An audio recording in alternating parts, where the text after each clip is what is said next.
questions. The distinguished ranking member of the committee, my friend from Texas, Mr. Burgess. Actually, I was going to let Mr. Reschenthal go, because he's got Okay, well, my friend yields, and Mr. Reschenthal is recognized for question. Thank you, Mr. Chairman, and thank you, Dr. Burgess, for yielding to me. I will be incredibly brief. Mr. Chairman, I'd like to just ask for unanimous consent to enter into the record a New York Times article entitled "Alone and Exploited: Migrant Children Work Brutal Jobs Across the U.S." It was published the 25th of February of this year. Without objection. Thank you, Mr. Chairman. Briefly, Chairman Green, would you like to just talk about the fact that there's children coming across the border? This New York Times article that's just been entered in the record cites at about 85,000 that have just been lost. No one knows where they are and what kind of impacts that might have on a migrant child. Yeah, that New York Times article was pretty damning of some of the decisions made by the Secretary of Homeland Security. And the New York Times is not known to be a conservative, reporting institution, but they specifically cite that the problem was a decision made by Mayorkas to stop the background checks on the sponsors.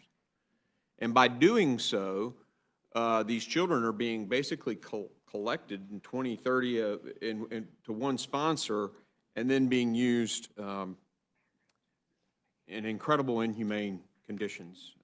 It's just appalling.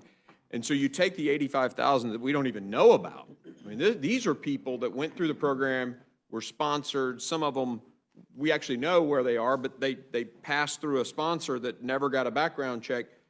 There are 85,000 out there. We don't know where they are. And you mentioned that, children in the pathway. I mean, we visited on the border a rape tree where the undergarments of the young girls are placed on the tree as a trophy to the cartel members who bring them here. When you open the border, and let's assume for a second it's well-intentioned. You open the border, everything's catch and release. The cartels saw the opportunity. And so they seized that opportunity and began trafficking humans for a price. Homeland Security investigation says it's making the cartels $15 billion a year. In that process, incredible inhumane things happen. Again, Doctors Without Borders, not known to be a conservative Republican organization, said 35% of the women are raped. So if you open this up, you create this mass wave, you are facilitating human trafficking, you are facilitating what's happening to these children. If we use the legal process, this doesn't happen. And that's the point of this, is really, honestly, is on the asylum side especially, just getting back to the way the law has been written. So it's a tragedy, honestly, of epic proportions, and thanks for asking the question. Thank you, Mr. Chairman. I appreciate it. With that, I yield back.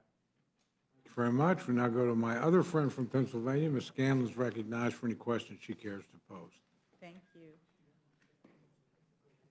As I hope this discussion has demonstrated, immigration and border security are pretty complex issues, and as such, they require nuanced and comprehensive solutions. Unfortunately, neither of those terms describes H.R. 2.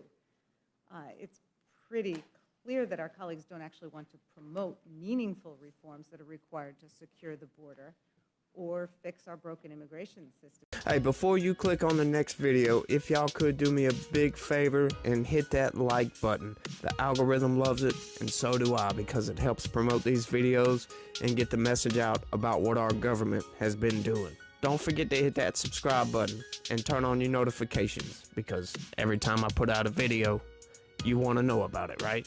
Thanks again, and have a good one. See you on the next one. Peace.